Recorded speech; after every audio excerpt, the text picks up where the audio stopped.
Welcome to episode 1075, Tim Cook, building the world's most valuable company, Apple.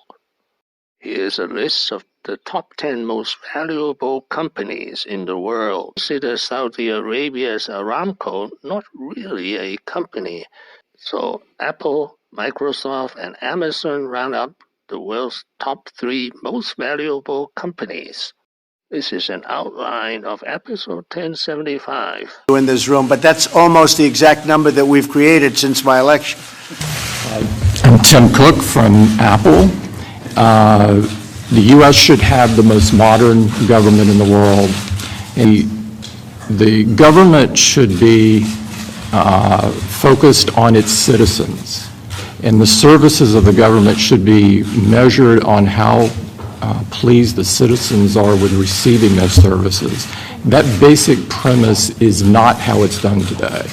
And so I would really encourage you to ask the cabinet how they're measuring their parts of government. Secondly, totally unrelated, but something I feel very passionate about, coding should be a requirement in every public school. We have a huge deficit in the skills that we need today versus the skills that are there. And was born on November 1st, 1960 in Mobile, Alabama. Now, Mobile isn't a big place. Tim Cook's father Donald was a shipyard worker, and his mother Geraldine worked at a pharmacy and took care of Jim and his 2 brothers Gerald and Michael. He graduated from Robertsdale High School in 1978 and came in second best of his year. He earned a Bachelor of Science in Industrial Design from Auburn University, Alabama in 1982. In 1988, he completed an MBA at the Duke University's Fuqua School of Business. After leaving IBM, he briefly jumped around to a few more high-level positions within companies like Compaq and Intelligent Electronics.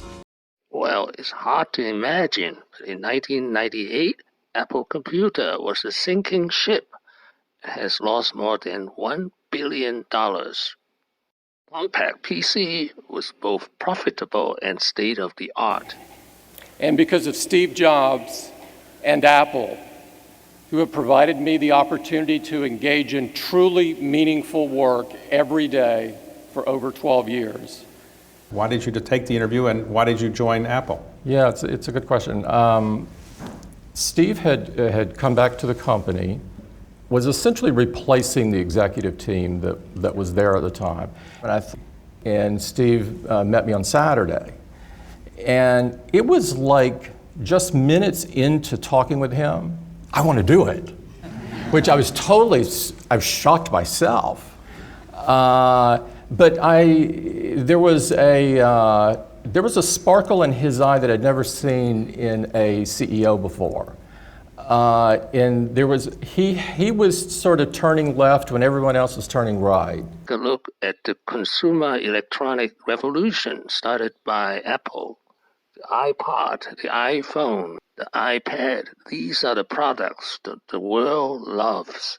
It was almost on everything that he talked about, he was doing something extraordinarily different than conventional wisdom. Many people were abandoning the consumer market because it was a bloodbath. Steve was doing the exact opposite. He was doubling down on the consumer at the time everybody else, the conventional wisdom, said, go put your money in storage and servers.